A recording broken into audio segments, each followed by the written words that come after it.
నామమునకు లెక్కలేని స్తుతులు స్తోత్రాలు చెల్లించుకుంటున్నాను.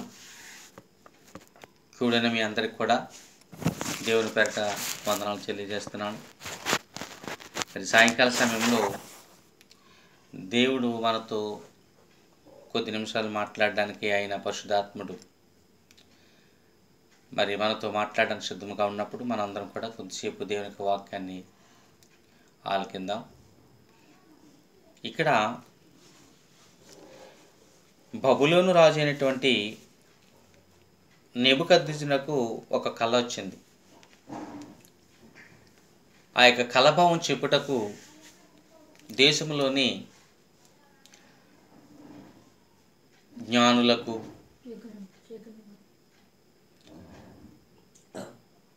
గారడ విద్య గల వారికి,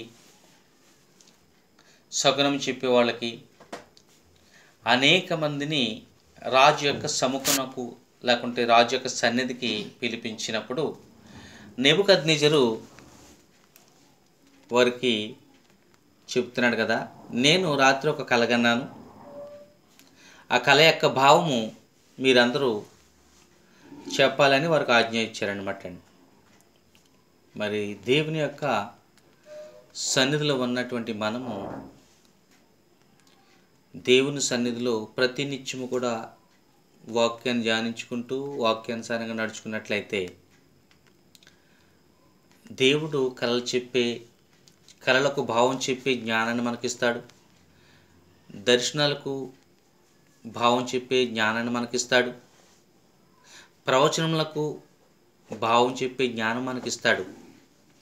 అయితే ఇది అన్య దేశము.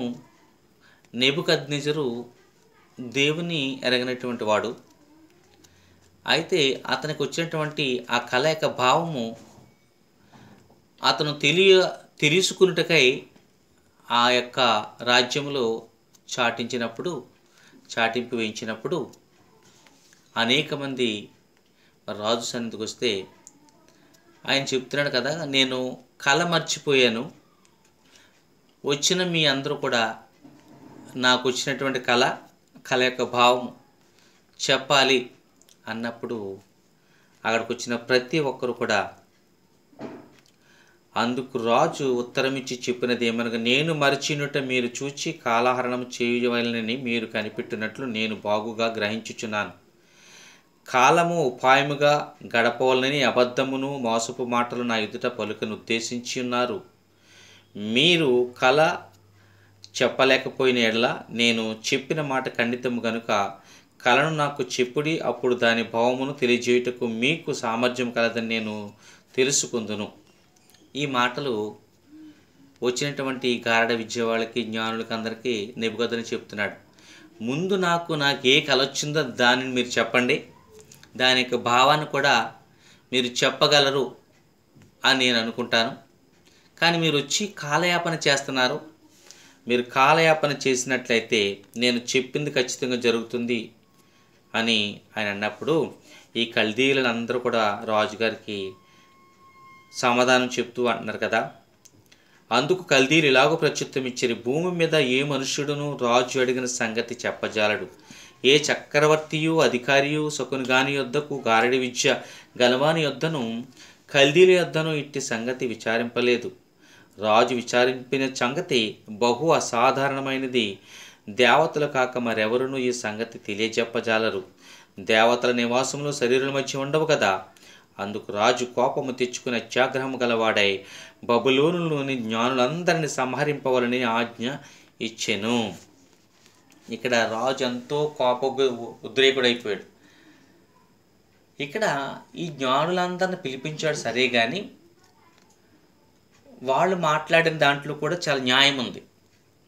ఇప్పుడు రాజు పిలిపించినప్పుడు కళను చెప్పి దాని యొక్క భావం చెప్పమంటే ఎవరైనా చెప్తారు. ఒక పాఠం ఇచ్చి పాఠాన్ని చదివి దాన్ని మాకు ఎక్స్ప్లెయిన్ చేయండి అంటే ఎవరైనా ఎక్స్ప్లెయిన్ చేస్తారు. దాని తాత్పర్యం చెప్పండి అంటే చెప్తారు, దాని యొక్క భావం చెప్పండి అని చెప్తారు. రాజు తనకున్నటువంటి అధికారాన్ని ఉపయోగించుకుని, తన యొక్క బలాన్ని ఉపయోగించుకుని, తనకున్నటువంటి పవర్ని ఉపయోగించి రాజు ఈ విధంగా మాట్లాడటం అనేది అది సమంజసమైన విషయం కాదు. ఒక రాజు స్థానంలో ఉన్నటువంటి నెబుకద్నెజరు. ఎందుకంటే కళ అతను మర్చిపోయాడు.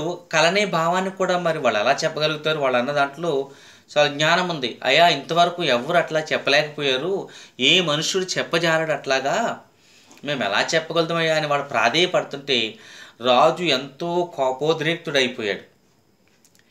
కోపోద్రిక్తుడు అవటానికి అసలు అక్కడ కారణమే కనిపించట్లేదు. ఎవరైనా దారిపోయేవాళ్ళని అయా రాజుగారు ఎలాగంటున్నారంటే వాళ్ళు నవ్వుతారు. ఎందుకంటే రాజుగారికి వచ్చినటువంటి కళను చెప్తే భావాన్ని చెప్తారు, కానీ ఆయన కలిగినటువంటి ఆయన కళ గన్నాడు కాబట్టి ఆ కళని మీరు చెప్పండి అంటే ఎలా చెప్పగలుగుతారు? అది అసామాన్యమైన విషయం కదా. ఇది ఎలా సాధ్యమవుతుంది? అది సాధ్యం కాదు. కానీ అందరూ కూడా ఏం చేయాలి, రాజుగారి దగ్గర నుంచి ఏ విధంగా తప్పించుకోవాలని ఆలోచించుకుంటూ తన యొక్క ప్రాణాలను ఎట్లాగా వాళ్ళు రక్షించుకోవాలి అని ఆలోచనలు పడిపోతూ రాజు అంటున్నాడు కదా ఖండితంగా, మిమ్మల్ని అందరినీ నేను తుత్తినీలుగా చేస్తాను, నేను ఇచ్చినటువంటి ఆజ్ఞ ఖచ్చితంగా నెరవేరుతుంది, మీరు కాలయాపన చేయొద్దని రాజు ఎంతో కన్యంగాను లేకుంటే కఠిన హృదయంతో మాట్లాడుతున్నప్పుడు ఈ యొక్క మాట దానియేలుతో పాటు ఉన్నటువంటి షడ్రకు, మిషకు, అబేద్నెగోలు కూడా వినపడింది.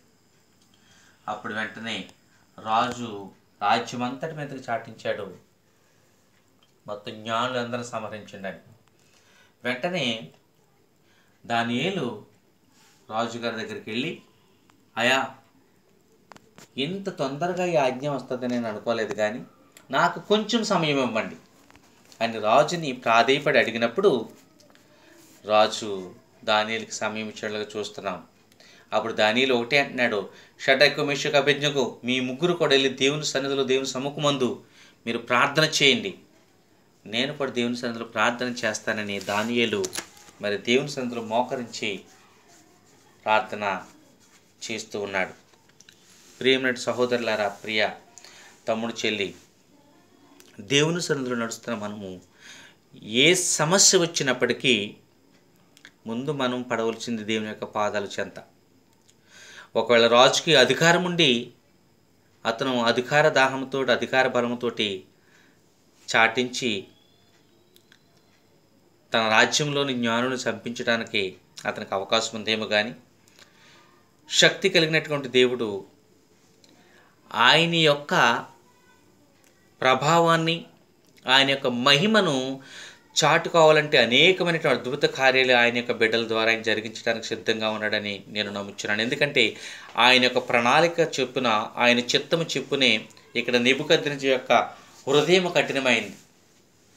ఎందుకంటే నెబుకద్నెజరు ఇక్కడ ఒక రాజుగా మాట్లాడుతున్నాడు, కానీ దాని వెనకాల దేవుని యొక్క ప్రణాళిక లేకుంటే దేవుని యొక్క చిత్తము నెరవేరుతుంది. దేవుని ఆయన అక్కడ మహిమపరుచుకుంటున్నాడు తన బిడ్డల ద్వారా.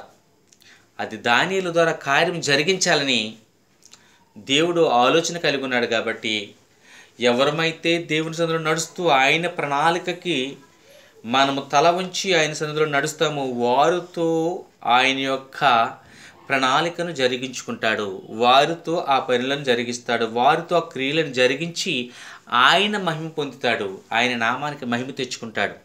ఇక్కడ దానియేలు ద్వారా, అలాగే షడ్రకు, మిషకు, అబేద్నెగో ద్వారా దేవుడు గొప్ప ప్రణాళికను కలిగి ఆ అన్య దేశంలో ఆ నెబుకద్నెజరు యొక్క కళ్ళు తెరిపించుటకై, రాజు యొక్క కళ్ళు తెరిపించుటకై ప్రభు అయినటువంటి తండ్రి అయినటువంటి దేవుడు క్రీస్తు ప్రభువు ఆయన ఇక్కడ ఆయన మహిమను చాటించుకున్నట కొరకు నెబుకద్నెజరుకి కళ వచ్చినట్లుగా భావిస్తూ ఉన్నాను నేను. ఎందుకంటే అతనికి కళ రావటం ఏంటి, కళను మర్చిపోవటం ఏంటి, కళను మర్చిపోయినటువంటి కళను జ్ఞానులు కళను దాని యొక్క భావాన్ని చెప్పమని అతను రాజ్యమంతను చాటించటం ఏంటి? అసలు ఒక్కసారి రాజు దగ్గరికి వెళ్ళి, అయా నేను ఒక కళ కన్నాను, ఆ కళనే భావాన్ని చెప్పండి అంటే రాజు చెప్పజాలుతాడా? అవదు. అందుకే ప్రభు చెప్తున్నారు కదా, నిన్ను వలె నీ పొరుగువారిని ప్రేమించు అంటే నీకు ఏ క్వశ్చన్ వచ్చింది, నువ్వు ఏదైతే క్వశ్చన్ వేసావో అదే క్వశ్చన్ ఎదుటివాడైతే నువ్వు సమాధానం చెప్తావా? చెప్పలేవు కదా. అందుకే ప్రభు అన్నాడు కదా, నిన్ను వలె నీ పొరుగువారిని ప్రేమించు అంటే నిన్ను వలె నీ పొరుగువారిని ఎప్పుడు ప్రేమిస్తావో నువ్వు ఏదైనా వారికి క్వశ్చన్ లేకుంటే ఏదైనా ప్రశ్న అడగాలనుకున్నప్పుడు ఆ ప్రశ్న ముందుగానే నువ్వు వేసుకుంటావు. నువ్వు వేసుకుని దానికి సమాధానం కోసం నువ్వే వెతుకుతావు.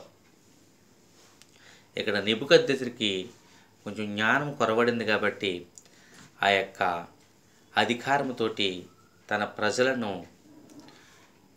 బాధల పాలు చేయటానికి లేకుంటే తన అధికారంతో వారిని బెదిరించడానికి నెబుకద్నెజరు మాట్లాడుతున్నాడు.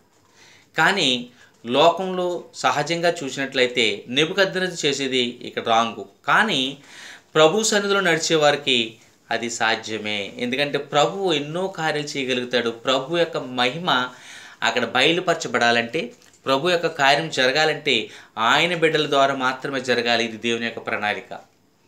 అప్పుడు మనము దేవునికి అప్పగించుకున్నట్లయితే దేవుడు ఇలాంటి అన్యుల మధ్య అద్భుతమైన కార్యాలు జరిగించి ఆయన యొక్క నామానికి మహిమ తెచ్చుకుంటాడు.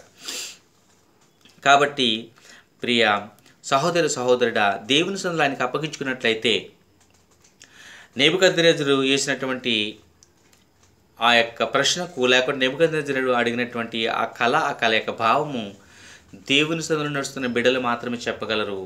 అది దేవునితో అంటగట్టిబడి ఉన్న బిడ్డలు మాత్రమే దానికి సమాధానం ఇవ్వగలుగుతారు.